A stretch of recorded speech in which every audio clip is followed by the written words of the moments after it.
Hey guys, what's going on? So today's video is going to be over my new plate carrier that just came in the mail today, Shellback Tactical Banshee 2.0, which I decided is going to be replacing my military issue plate carrier. So stick around guys and we'll dive into that.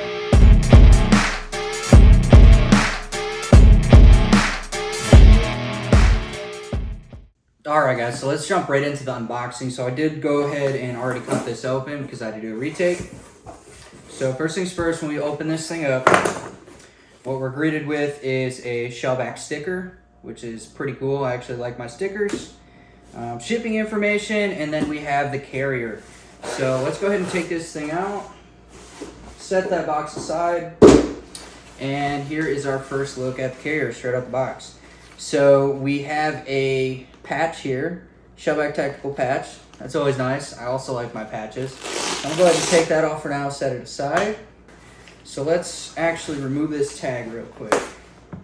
All right, so this is a Shellback Banshee 2.0. This was a price point of about $300, give or take. So it's not, I wouldn't really say budget, but it's also not really high up there. All right, so things I look for as an Army guy in plate carriers is gonna be a few things. So first off, a quick release system, quick release detached system. This one does have it in the shoulder, so it's got a buckle here, snaps right off. The plate carrier essentially falls in two pieces. Another thing, obviously, it has to accept, 10 by 12 plates. It has to have the ability to accept side pockets that you can then insert plates into. And also, it must have a drag handle, a sturdy drag handle. So those are the three things that I personally look for in a carrier. But that's mainly because I am in the military and that is the standards that we have to have if we get our own plate carriers. So I saw that checked all three boxes. I'm like, great, let's see what else is on this carrier. And one thing I really liked was the built-in admin / utility pouch. It's right here on the chest and just has a zipper from right to left. And you got this nice little pouch. Put all your land nav gear in there, put your range gear in there, papers, miscellaneous stuff, pens, whatever, get creative.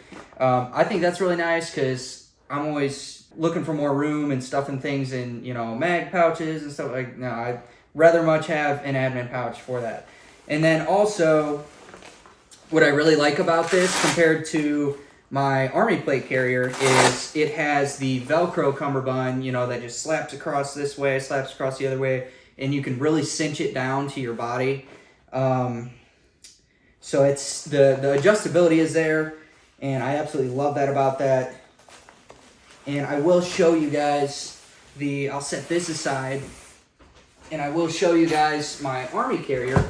There's my Army carrier, issued, lifts up just like the Shellback does. But like I said, check this out. So it has them two big bulky buckles here, that sit right underneath the freaking mag pouches. And the adjustability, I mean, it's there, but it's just, I feel like it's not as convenient. So I will always prefer the wraparound cummerbunds like the Shellback has.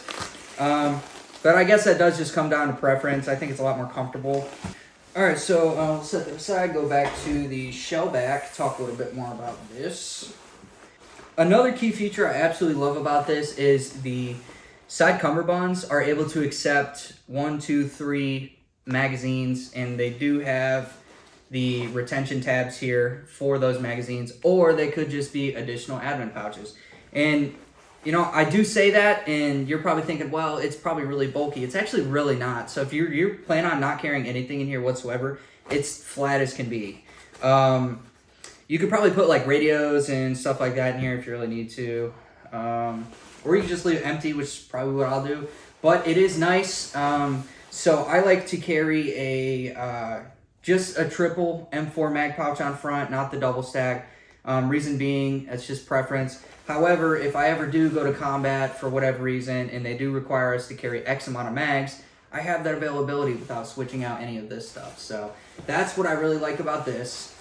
And that is going to be dependent on how far down you really do cinch those cummerbund straps, because obviously you're going to start to lose molly right here the further you go in. So do take that into consideration. So let's kind of go up to these straps and talk about adjustability and comfortability up here. So like I said, a lot of good craftsmanship. The stitching looks really well. These shoulder pads feel awesome.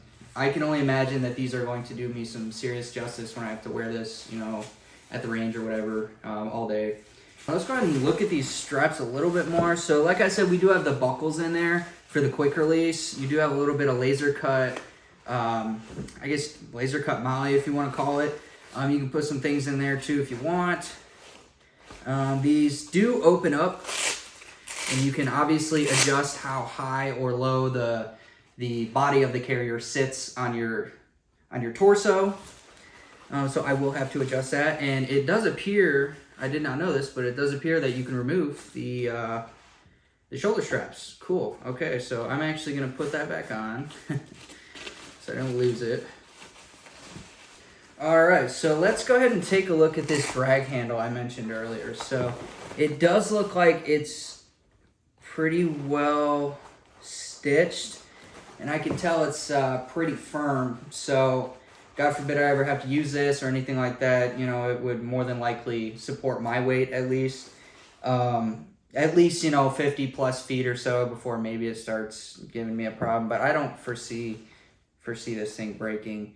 So let's go ahead and break this thing open. Let's open the cummerbund, take a look at the inside. So another thing that I want to look for is inside the carrier, got a couple buckles here, help you retain the cummerbund. So looking inside here, let's bend this back. So we have a lot of padding, right? So this is actually raised, which is going to help a lot for them long range days or whatever, or if you got to wear this kit when it's super hot. It's gonna help you, you know, stay cool for a little bit. So that's a huge bonus, because I know not all plate carriers are crafted the same. So they don't all have these, you know, this type of technology. So let's talk about one thing I forgot to cover, was the pocket in the back here, right by the drag handle. So this actually opens up, pull that up, and you have a pretty big pocket here. So, well, you have a smaller pocket right up top here, but if you continue to open it, you have another pocket that goes all the way to the bottom of the plate carrier. And it's suggested that you use that for a hydration system or a Camelback or something like that. You can just fit it right in there, fill it up, and you don't got to worry about, you know, slapping on a Camelback or hydration source. Obviously, I have Velcro in the back here, Velcro in the front for your, you know, identification tags, your nameplates, your morale patches, whatever you want. Yeah, so a lot of good things on this vest. Let me just go ahead and pull up my Army vest again. So yeah, here's the Army vest. Nothing too exciting. I've been wearing this my whole, you know, most of my first contract. I'll have almost been in the military for about 6 years, just re-enlisted for another 6. Gonna make a career out of it. So I figured, you know, hey, I just invest in a new vest, you know, invest in my career, invest in myself.